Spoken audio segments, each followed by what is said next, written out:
지금까지 방송 이제 몇 회가 나갔는데, 우리가 일상적으로 쓰는 말 있잖아요. 선문납한다. 이해가 안 되는 게 정상일 거예요. 아마 첫 하도 통과하셨던 분이 몇 분이나 계실까? 속으로는 한 반 해 정도? 반 정도. 그 사이에는 어떤 느낌이 있을 거예요. 그러니까 머리로는 아는데, 시간 지나면은 또 선문답 같다.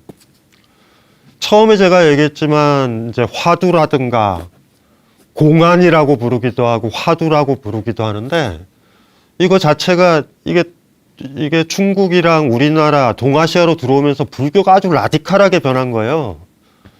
경전을 외우고 공부하고 마치 대학 가서 막 시험 보듯이 이런 게 아니라, 우리 많이 들었잖아요. 불립문자. 문자를 앞에다 세우지 않는다. 나 많이 배웠어. 나 제2외국어 잘해. 라고 하면서 지적인 걸 우리가 가시를 하잖아요. 근데 불립문자거든요. 그리고 그런 말도 아마 들어보셨을 거예요. 언어도단. 말도 안 된다. 언어도단. 근데 사실은 언어도단. 이렇게 읽으면 안 되고, 언어도단. 끊어진다라는 거예요. 언어의 길. 언어의 길이 끊어져야 된다. 우리가 세상을 살아가다 보면 말 때문에 사고가 많이 나고, 한마디 말을 툭 던졌는데 저쪽에서도 이상하게 오면 막 말들이 부딪히잖아. 감정이 막 상해서 싸워요. 싸우고 나서 감정이 가라앉고 나면 쓸데없는 거 가지고 싸운 게 너무 많아. 그래서 말만 안 하면 중간은 간다. 이게 사실은 그 옛날 사람들이 배웠던 교훈이라고. 언어의 길이 끊어진다. 연애를 막 시작했던 커플들은 말들이 많아요. 일단은 막 서로 막 간도 보고 좋은 말도 해주고. 그런데 사실은 아주 친해지면 말을 많이 안 해도 돼. 아, 이 사람이 기분이 나쁘구나를 다 알아.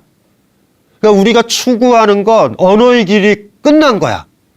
그래서 누군가는 왜 우리는 부부 사이에 이렇게 대화가 없냐? 대화를 하는 건 이상한 거예요, 의외로. 왜냐하면 대화를 안 해도 되게 되는 거지, 사실은. 그러면은 생각을 해보세요. 언어의 길이 끊긴 길은 어떤 길인가? 더 친근해진 길이고 좋아지는 길이에요. 이 사람이 움직이는 것만 봐도 아, 이 사람이 어떤 게 불만이 있구나를 아는 거잖아. 말을 많이 쓴다라는 건 어느 때예요? 잘 모를 때. 서로 전달할 때. 뭐 이런 거죠, 뭐. 자기소개 많이 하잖아, 말로. 근데 20년 동안 만난 친구인데 갑자기 내 소개를 해요? 언어의 길이 끊어진다. 화두가 지향하는 건 그런 거예요. 언어의 길이 툭 끊어지는 순간 무슨 소리냐면은 더 놀라운 우리의 삶의 세계들이 연결이 된다라고 해야 되나? 말 안 해도 되는 친구 사이 같은 것이 된다라고 해야 되나? 이런 거와 관련된 거예요, 사실은. 그래서 그러나 그게 얼마나 어려웠으면 언어도단이란 말이 지금 이렇게 쓰여요. 그러니까 말도 안 되는 소리야. 언어도단이야. 막 이렇게 쓰잖아요. 불립문자를 얘기하는 거거든요. 아니 불자와 세울 립자 문자. 문자를 세우는 거야. 이거 외우고 명제야. 이건 부처님의 말이야. 이렇게 세우는 거야. 그런데 그걸 세우지 않는다. 그리고 그것이 뜻하는 게 언어도단이에요. 언어의 길이 끊긴다. 그러니까 공안이나 화두 이런 거를 들으면 일단 여러분이 강제로 말문이 막혀요. 이거 뭐 대답을 못해. 1 더하기 1은 그럼 여러분 2 그러잖아. 그런데 매 화두들이요 툭 던져져서 질문이라고 받아들이면 답을 못하겠어. 순간적으로 말이 끊겨요. 그러기 때문에 어렵다라는 느낌이 드는데 돌아보면 쉬운 거야. 그게 뭐 제가 뭐 쉽다고 해도 뭐 쉽진 않죠. 이 세상에서 제일 힘든 말이 그런 거잖아요. 젊었을 때도 그 기억이 나는데 대학원 시절에 우리 지도 선생님이 항상 그랬던 거. 지도 선생님 연구실에 딱 들어가서 의자에 소파에 앉아 있으면 우리 지도 교수는 저한테 이렇게 얘기해요. 강군 편히 앉아 있어. 저는 편하거든요. 어떻게 앉아야지 저 사람이 내가 편하다고 느낄까? 어떻게 무슨 말인지 알죠? 어른들이 그럴 때 있잖아. 자네 편히 앉아. 편히 앉아. 어떻게 앉아? 어떻게 앉자라는 거지? 내가 지금 너무 편히 앉아서 저 사람이 싫어해서 그런 건가? 그러니까 가장 자연스러운 거, 언어가 딱 끝나는 순간. 그래서 어쨌든지 간에 오늘 화두도 그렇지만 지난번 화두도 그렇고 다음 화두도 그렇고 사람마다 개성이 달라요. 어떤 소재의 선문답, 대화가 자기한테 필이 꽂히면 거기에서 뻥 하고 한 번만 이게 이런 느낌이구나 화두가 내가 자유로워진다라는 건 이런 느낌이구나를 어느 때 상관없어요. 난 수준이 떨어져 가지고 아직도 나는 지금 긴가민가하다 막 이럴 수도 있고 빨리에 따라서 그런 건 아니에요. 자기에 맞는 화두들이 있거든요. 거기에서 딱 여러분들이 잡히면 뭔가 신선하고 재밌고 생각할 거리가 있는데 잘 모르겠다. 그리고 일주일 지나면 또 언어의 세계, 언어의 길을 걷다가 다시 또 일주일에 한 번씩 언어의 길이 끝나서 삶이 열리고 마음이 맑아지고 하는 걸 또 접하면 뭐 그런 거죠 뭐. 요게 요 느낌이구나를 알면 그 다음에 화두서부터는 굉장히 재밌게 들을 수 있다. 그건 맞는 것 같아. 그리고 가급적 화두가 짧잖아요. 금방 외워지니까 친구한테 가족한테 이 화두를 던져봐요 그냥. 그리고 여러분은 설명하지 마. 그냥 웃고만 있어. 그럼 뭐 고뇌의 몫은 그 사람의 몫이니까. 그래서 좀 화두도 활용도 해보고 나는 이 48개의 무문간에 들어있는 화두 선문답 중에서 이게 제일 좋아를 잡았으면 좋아요. 잡았으면 좋겠어요. 그게 여러분들의 개성인 거예요. 왜 또 복잡하게 얘기하는 것도 이게 또 오늘은 또 무슨 얘기를 할까 오늘은 깝깝할까 그렇진 않아요. 제가 누누이 얘기했지만 앞부분이 그래도 좀 편한 화두들. 오늘은 어떤 거냐 하면 우리가 먼저 내용을 한번 확인을 해보는 자리가 있잖아요. 그리고 이건 깨달음.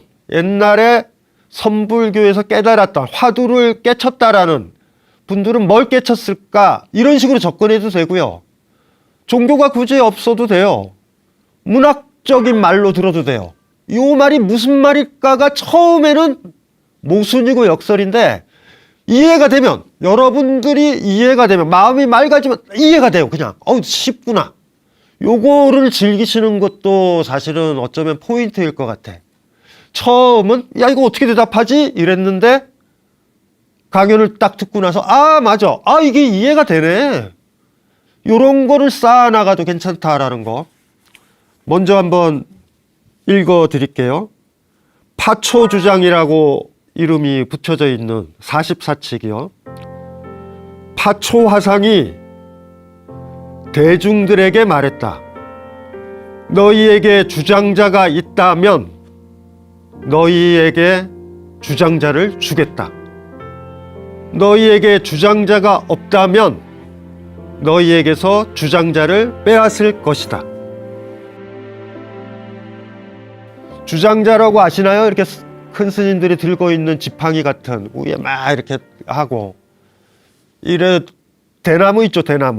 대나무가 있으면 지표면에서 요 정도까지 자른 다음에 대나무를 통째로 뽑으면 뿌리가 있잖아요. 요거를 잘 말려서 뒤집은다고 생각을 하면 돼. 그리고 일상세계에서도 지팡이를 짚고 있다라는 건 성숙한 사람, 나이 든 사람, 보통 큰 스님들이 이거를 들고 있는 거예요. 주장자를. 이해되시죠? 그리고 이 주장자가 상징하는 거는 어떤 거냐면 깨달음을 상징하기도 해. 최소한 그 사람이 우리 깨달음 어렵지 않죠? 제가 누누이 강조했잖아요. 주인이 되는 거예요. 자기 삶에. 그냥 힘들면 그거부터 외워야 돼요. 깨달음이니 무슨 활발발이니 어려운 얘기 쓰지 말자고요. 내 삶의 주인이 되는 거예요. 쉽게 말하면. 그 주인이 된 사람이니까 스승이 주인이 돼야 되죠. 당연히. 딱 이해되죠? 그래야지 가르치는 거 아니야. 가르침이 뭐라고요? 나처럼 주인 만드는 거. 내 말을 듣는 애완동물로 만드는 게 아니에요. 그건 아끼는 게 아니야. 자기 삶을 살도록. 다시는 나한테 와가지고 어떻게 이걸 할까요? 저는 어떻게 할까요? 물어보지 않고 자기가 결정하는 사람을 만드는 게 교육이에요. 보통 교육이라 하면 안 좋은 사회에서는 최고 권력자, 아니면 내려와서 교장 선생, 아니면 내려와서 학교 선생님, 그 사람 말을 잘 듣는 애완동물처럼 키운다고. 독재사회에서. 나쁜 교육이죠, 그거는. 근데 좋은 교육은 뭐예요? 그 사람이 스스로 결정하도록 만드는 거야. 이 각도에서 생각하면 우리 사회의 교육은 다 망가진 교육이에요. 주인으로 누가 키워요? 내 말 잘 듣는 사람을 잘 키웠다고 생각하는데. 근데 내가 스승이, 엄마가, 아빠가 내 아이를 사랑한다면 내가 죽고 나서도 얘가 결정을 해야 되잖아. 내 말만 들으면 나 죽고 나면 얘가 어떻게 결정을 해? 내 말만 들었는데. 내가 죽더라도 내 마음이 그렇잖아. 내가 죽어도 얘는 잘 살 거야. 자기 삶을 주인으로. 근데 50이 될 때까지 내 말만 듣도록 했어. 내가 할아버지인데. 사이사이에는 편하죠. 내 말 잘 들으니까. 사고도 안 치고 공부하라 그러면 공부하고 대학 가라면 대학 가고 말 잘 들으니까. 근데 죽을 때쯤 되면 알지. 얘는 한 번도 자기가 결정한 적이 없어.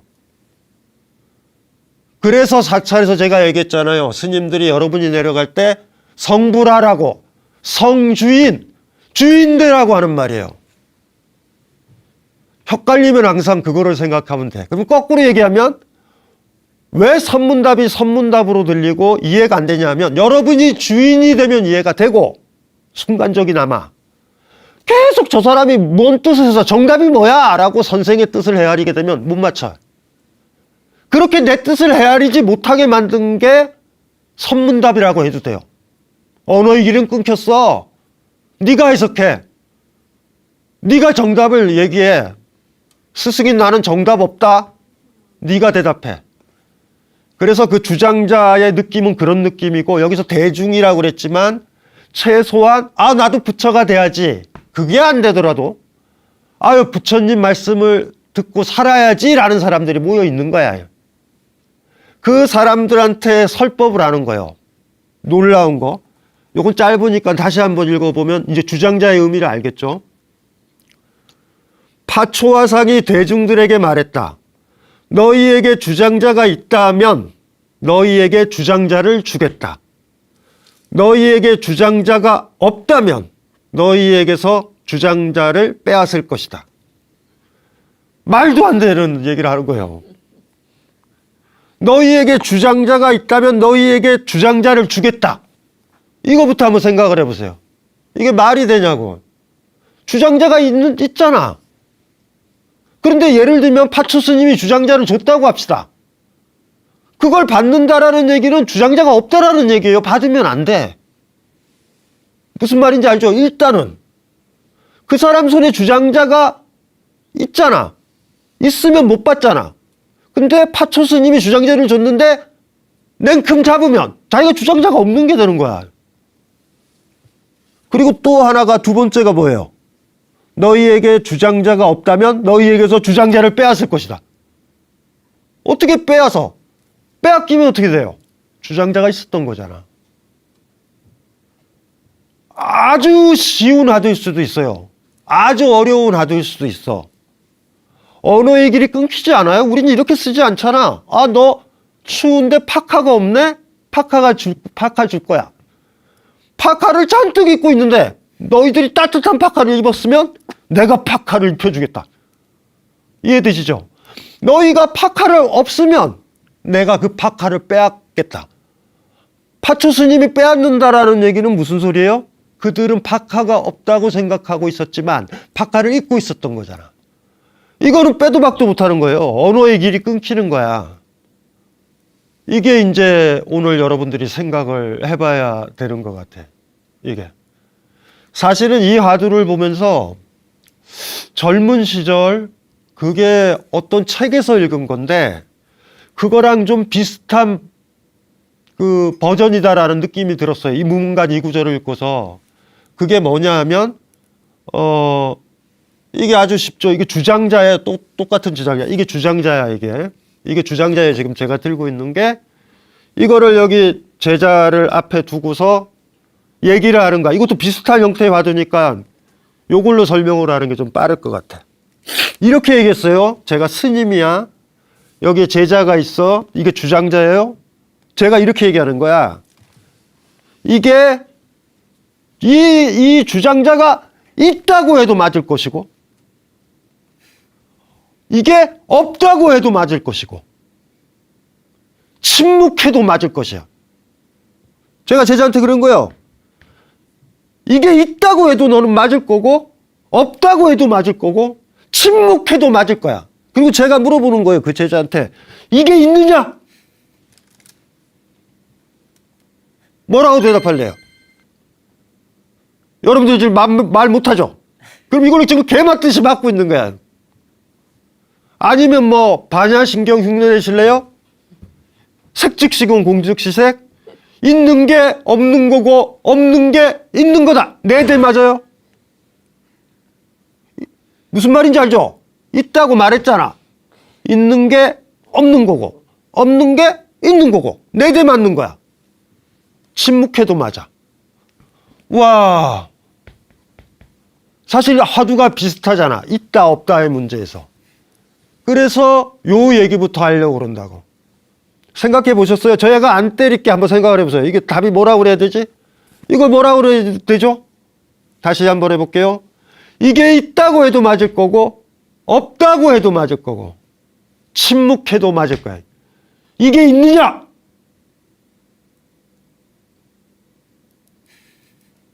침묵해도 지금 저는 때리진 않아요. 생각해 보세요. 이게 뭐야? 학교에서 공부했던 사람들, 머릿속에서 배웠던 사람들, 언어의 길, 논리가 최고의 언어의 길이잖아요. 이 세상에서 가장 확실한 길은 논리의 길이다. 그래서 예를 들면 재판정 같은 데도 논리적이죠. 왜냐하면 어떤 사람을 감옥에 넣는 문제야. 손해배상으로 10억을 막 줘야 되는 큰 문제니까 다른 사람도 거부할 수 없는 탄탄한 논리의 길을 가야 되잖아. 그런 논리의 길을 배우고 따지면 이거는 답이 없는 거야. 아마 지금 이거 머리 좋거나 공부 잘하거나 논리적으로 사유하는 사람들 이렇게 생각할 거야. 이거는 사기다. 저 스님을 고소를 해야 된다. 이건 패겠다라는 일종의 의도다. 나를 때리겠다고 작정한 거다. 제자인데 스님을 고소할 수도 있어. 있다고 해도 맞고 없다고 해도 맞고 침묵해도 맞는다면 이건 그냥 나를 계속 때리겠다는 거다. 이렇게 생각하기가 쉽잖아. 그런데 여기서의 포인트는 뭐냐면 제가 가능한 답을 하나 얘기를 해볼까요? 이게 있느냐라고 했을 때 저 같으면 이렇게 얘기할 수도 있을 것 같아. 오늘은 날씨가 추워요. 무슨 말인지 알죠? 있다고도 안 했고 없다고도 안 했고 침묵도 안 했어. 어떻게 때려? 그런데 왜 우리는 맞죠? 이걸로만 따지면 이거는 있거나 없거나 이것에 대해서 침묵하는 것밖에 없단 말이야. 중요한 건 요 주장자 아니면 이 책 이거에 여러분들이 집착을 하게 되면 가질 수가 많이 없어요. 주어가 이거인 거야. 이 주장자가 있거나 없거나 말 못하는 거 가질 수밖에 없는 거야. 무조건 맞게 돼 있어. 근데 주어를 바꿔야 되죠. 날씨가 춥다. 오늘 스님 머리가 더 반짝거리네요. 주어를 바꿔버리면 돼. 이거에 대해서 얘기한 게 없잖아. 이 화두의 특징, 방금 제가 얘기한 화두의 특징은 뭐냐면 스님의 권위를 빌려서 이거에 집착하게 만든 거야. 요거에 대해서는 바로는 세 가지, 대응은 세 가지밖에 없잖아. 제 질문도 그렇잖아. 이게 있냐? 있지 않으면 논리적으로 없는 거잖아. 배중률이라고 있잖아요. 있거나 동시에 없다라는 건 배제한단 말이야. 논리학에서는. 있다고 해도 맞고 없다고 해도 맞고 침묵해도 맞아. 가질 수가 없네. 우리는 뭐에 갇힌 거예요? 이거에. 이 주장자의 이 책에 이 주어에 갇힌 거야. 집착은 그렇게 일어나는 거예요. 방금 읽었던 파초 주장도 비슷한 거 아니에요? 이 주장자가 있느냐 없느냐 같은 맥락에 사실은 들어있는 거야. 제가 아까 뭐라고 그랬죠? 답이 너무 많다라는 느낌 있죠? 이것만 있나 세상에? 스님 머리도 있고 차도 있고 차 마시는 차향이 좋네요. 무슨 말인지 알죠? 방에서 쾌쾌한 냄새가 나요. 이 얘기도 답이야. 놀라운 거죠. 수천 수만 가지의 답이 있는 거야. 매달린 절벽에서 손을 뗄 수 있는가, 그런 게 컨셉이잖아. 우리는 그거 매달리면 죽을 것 같죠. 요거에 매달리게 만든 거야. 백척간두 진일보라고 기억나시죠? 백척이나 되는 대나무 꼭대기에 이렇게 올라가 있는 느낌이야. 아까 그런 게 있다고 해도 맞고 없다고 해도 맞고 침묵해도 맞는 거야. 여기 이렇게 올라가 있는 느낌이에요. 왜요? 이 끄트머리가 뭐라고? 이 주장자거나 이 책에 올려놓은 거야, 스님이. 큰 스님이 올려놓은 거예요, 그 질문으로. 요 화두의 매력은 거기에 있는 거예요. 우리는 생각을 못하는 거죠. 우리는 수로만 생각하는 거야. 있거나. 동사 부분 있죠? 이렇게 수로 부분. 주어 동사 이렇게 있잖아요. 수로 부분. 수로 부분에 대해서 할 수 있는 게 몇 개 없잖아. 있다고 하거나 없다고 하거나 아니면 수로를 발화 안 하는 거잖아. 그런데도 우리 머릿속에 뭐가 있어요? 스님이 든 주장자가. 제가 든 이 책이 있는 거야. 이거에 사로잡히면 없다고. 놀라운 거죠. 우리가 보통 집착하는 건 주어에 해당하는 거예요. 명사에. 아이고 우리 어머니가 돌아가셨네. 내 아이가 죽었네. 얼마 전에 주식 투자로 돈을 다 날렸네. 이해되시죠? 그 주어적인 것들, 없어진 것들에 대해서 우리가 집착을 한다고. 수로의 문제가 아니라. 주인이니까 가능하죠? 이해되시죠? 그 대답이 가능한 거야. 큰 스님을 무시해야 돼요. 강신주를 무시해야지 그 대답이 나와. 저 사람이 질문한 건 분명히 이걸 전제로 했잖아. 이게 있다고 해도 맞고 없다고 해도 맞고 이게 이 주장자가 이 책이 거기에 사로잡히면 이거는 그냥 맞게 돼 있어. 그래서 제자들은 이거는 일단 전제를 하고 이게 있냐 없냐 침묵해야 되냐 가지고 고민하다가 그냥 두들겨 맞고 있는 거야 그냥.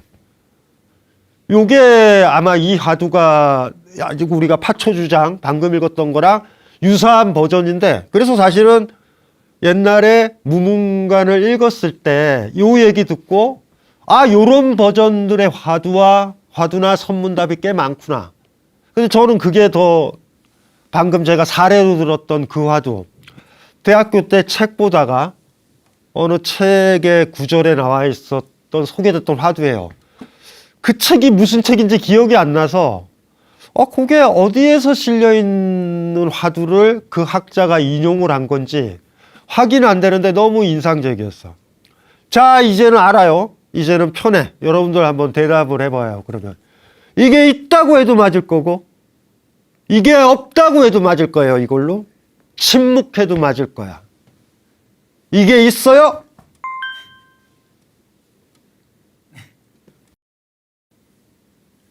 편안한 대답이 수천 수만 가지의 대답이 나왔으면 좋겠어.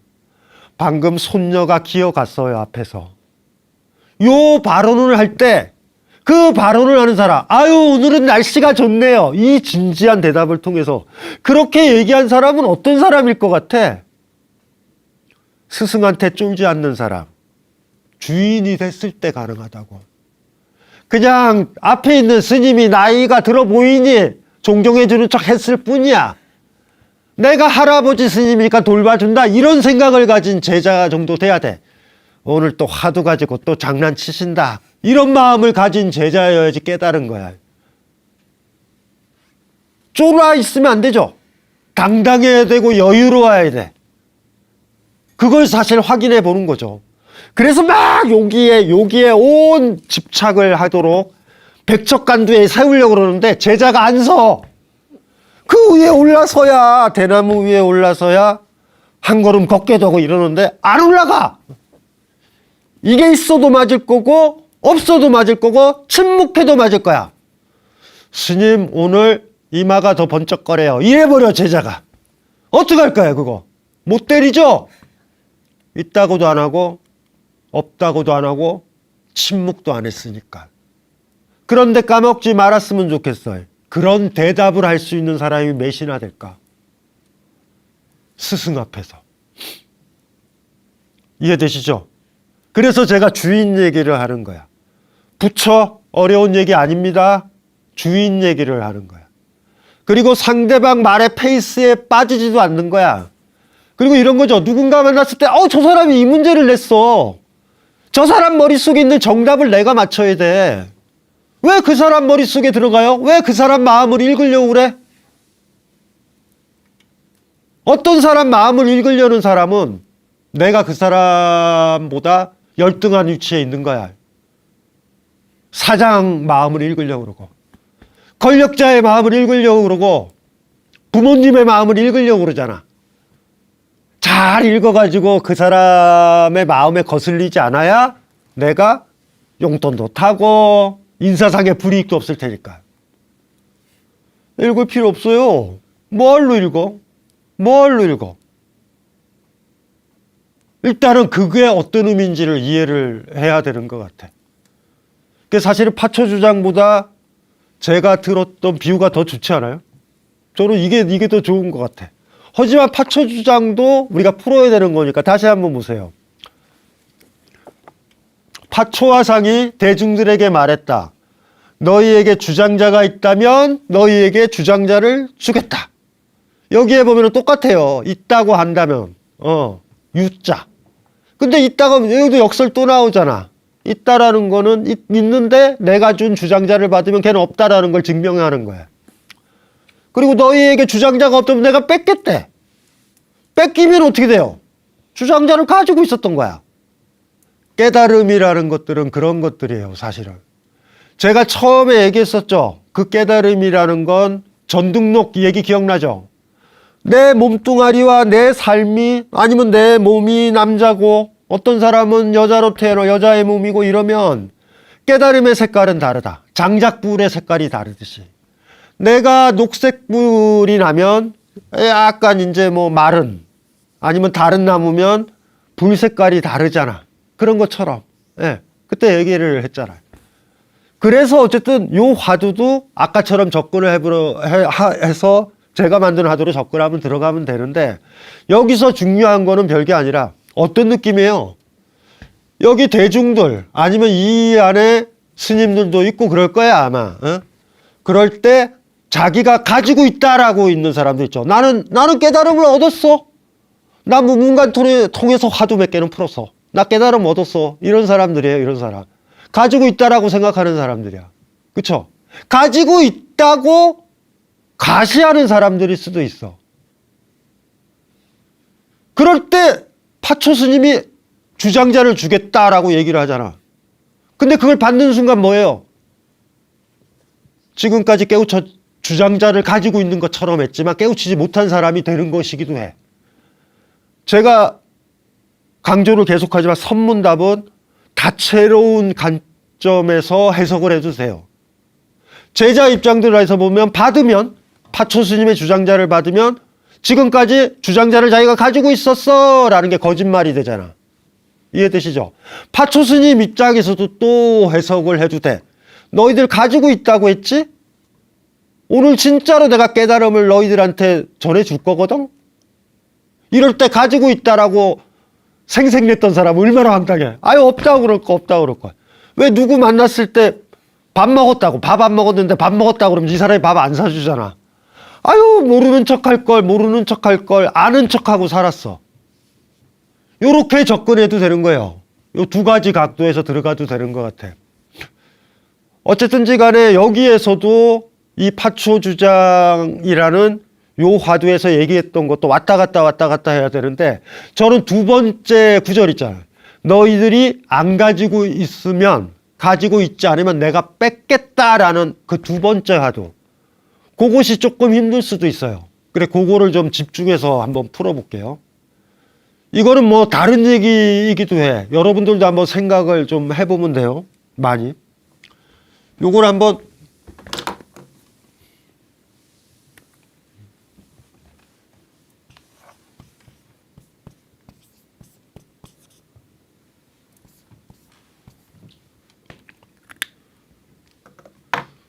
수학 공식 같죠? 없으면 있음 플러스 하나다. 요거를 좀 머릿속에 좀 넣어서 이해를 해보면 되는 것 같아. 잘 보세요.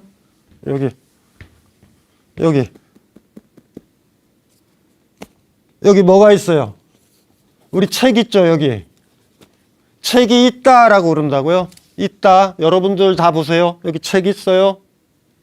자,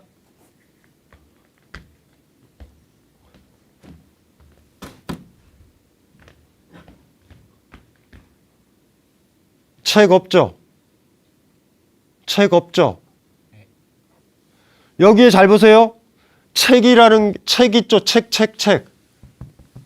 하나가 더 있다고. 제가 왜 이걸 강조를 하냐면 제가 이렇게 가리킬 때 여러분은 뭐를 그리냐면 그 있었던 책을 그린다고. 책이 없어.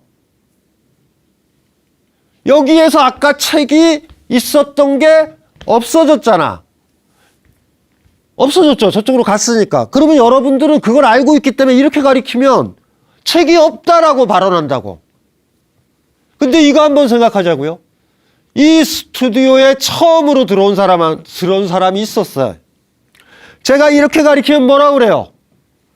의자라고 그런다고. 의자예요, 이거는. 여러분만이 책이 없다라고 생각하는 거야. 없다라는 건 있다라는 거에 하나가 더 들어오는 거예요. 있었던 책이 없는 거야. 왜 이걸 강조하는지 아세요? 이 세상은요, 없는 건 여러분 머릿속에만 있어. 내 머릿속에만. 있다라는 걸 기억하고 있는 사람만 뭐가 없다라고 생각을 해. 뭐가 있다라는 걸 모르는 그곳에 들어가면 여러분들은 다 있는 거야, 그게. 이거 뭐죠? 의자다. 의자예요. 근데 누군가는 뭘로 봐? 책이 없다. 책이 없다. 그 없는 책, 아까 기억나시죠? 그 퍼런 책. 그 여러분들 머릿속에 있잖아. 카페에 둘이 딱 앉아 있어. 항상 내 애인은 여기 앉아 있었어. 근데 그 애인은 죽었어. 나한테는 이 의자에 내가 못 앉겠어. 비록 그 여자가 죽었지만 여기 위에 겹쳐서 앉는 것 같잖아. 항상 여기에 여자친구가 있는 것 같고 남자친구가 있는 것 같은 거야. 그런데 그 사실을 모르는 사람이 카페에 들어오면 그냥 여기 앉아. 이건 의자니까. 나는 그렇겠지. 앉지 말라고. 여기는 내 여자친구가 남자친구가 있었던 곳이니까.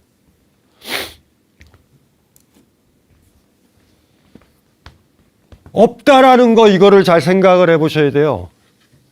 없다라는 건 우리 머릿속에만 있어. 우리의 기억. 불교에서 기억을 싫어하잖아. 나중에 우리가 다룰 기회가 있겠지만 알아야 의식, 알아야 비준 하나가 있어요. 그게 뭐냐면 기억의식 같은 거. 그걸 끊어야 된다. 거울을 보면서 내 얼굴을 바로 볼 수 있는 사람. 어머, 70 먹은 얼굴이 이렇구나, 좋다, 이렇게 보는 사람과 어디 갔지?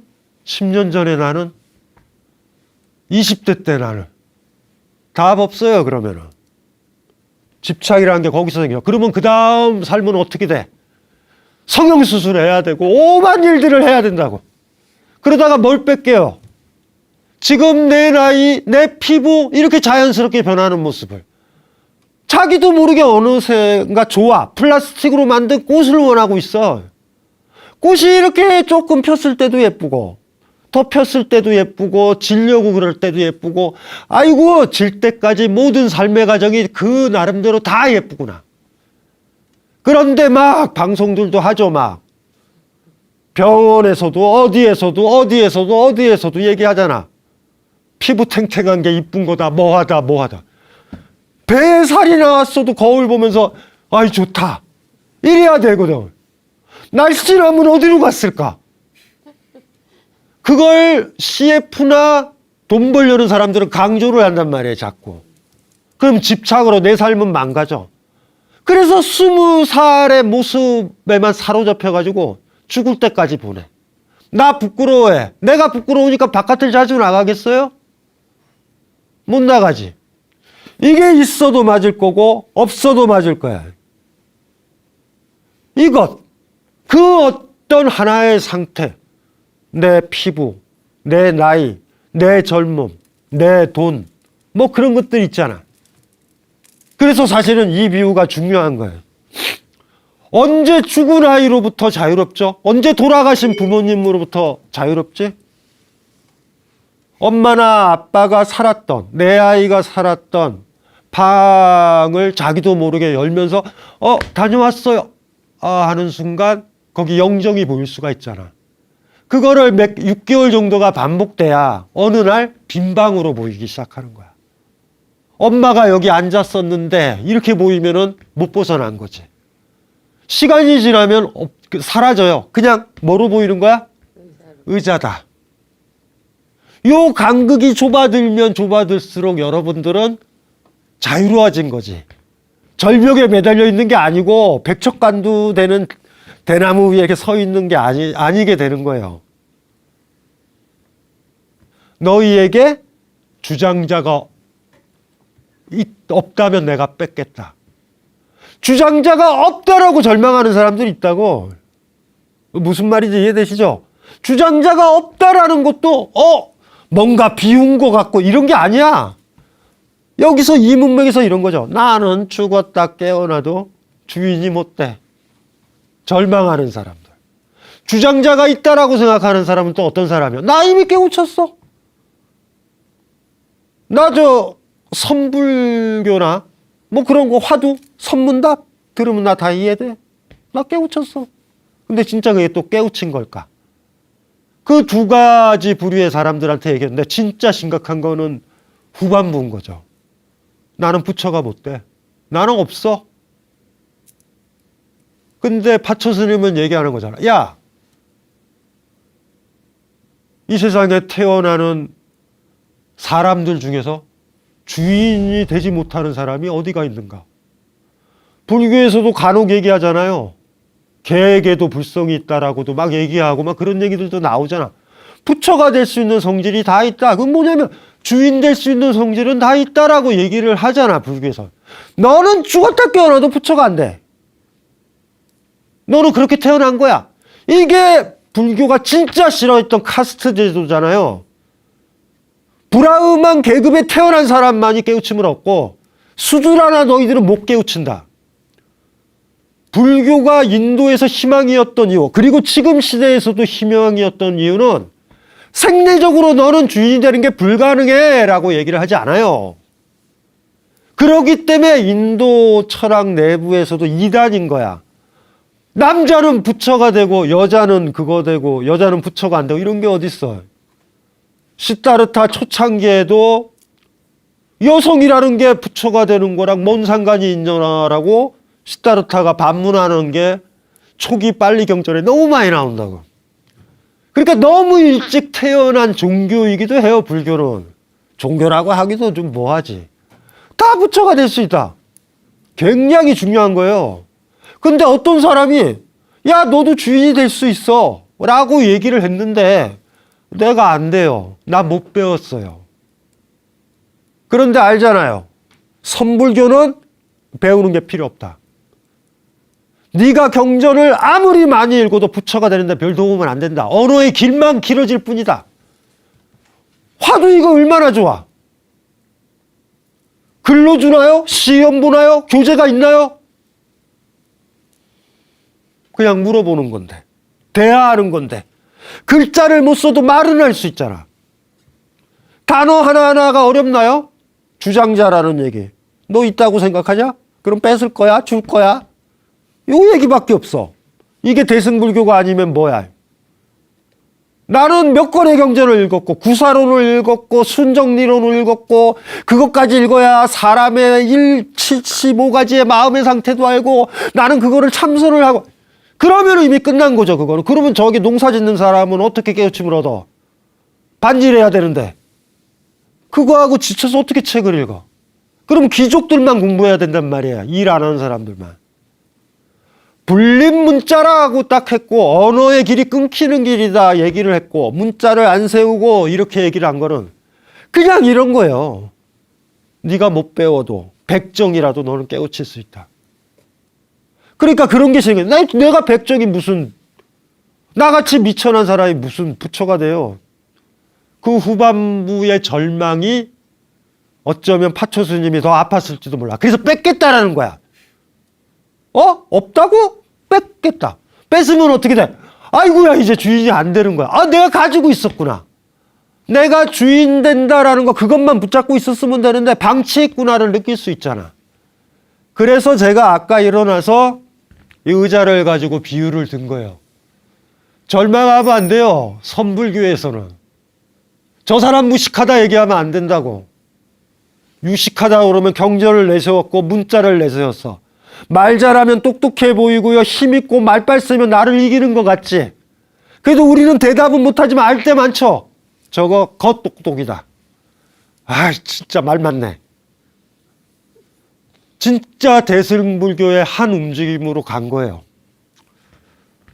오늘은 어쩌면 유도 있고, 있다고 해도 맞고, 없다고 해도 맞고, 침묵해도 맞고, 이런 조금 약간의 논리적인 무언가가 있어서 그렇게 어렵지는 않았던 것 같아.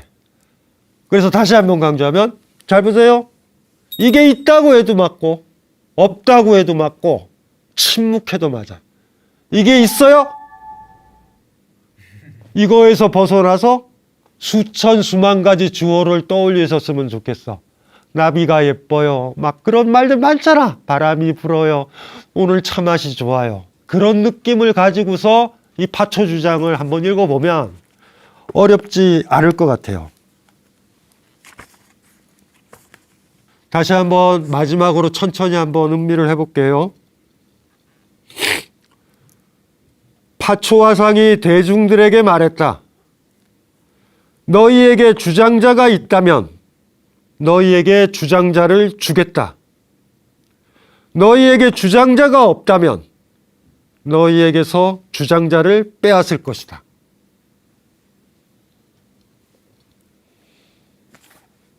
요번 한 주 이제 생각해 봐야 돼.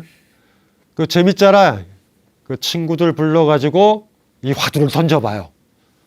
그리고 본인이 아는 척하는 가장 좋은 방법은 뭐라고? 설명하지 말고 웃고 있으면 돼.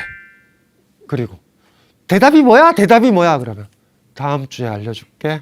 바쁘다 간다. 이러면 돼. 한번 써보세요. 이거 한번. 뭐라고 대답하나? 아니면 저처럼 이걸 들던가. 커피잔을 들다. 이게 있다고 해도 커피를 뿌릴 거고 없다고 해도 뿌릴 거고 침묵해도 뿌릴 거야. 이 커피잔 있어? 하고 물어봐봐.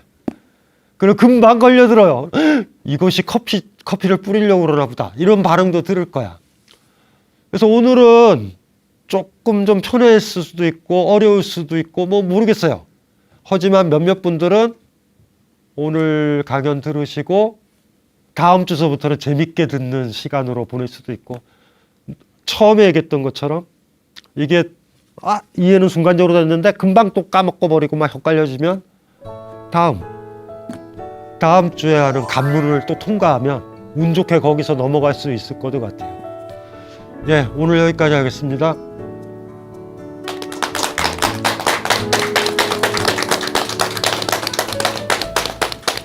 거울을 볼 때 우리가 항상 그 없음을 본다고. 옛날에 예뻤던 모습 어디 갔지?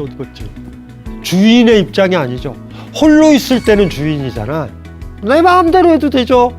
그 나무에 벚꽃에 폈던 꽃을 기억하는 사람만이 아유 벚꽃이 없다를 느낀다.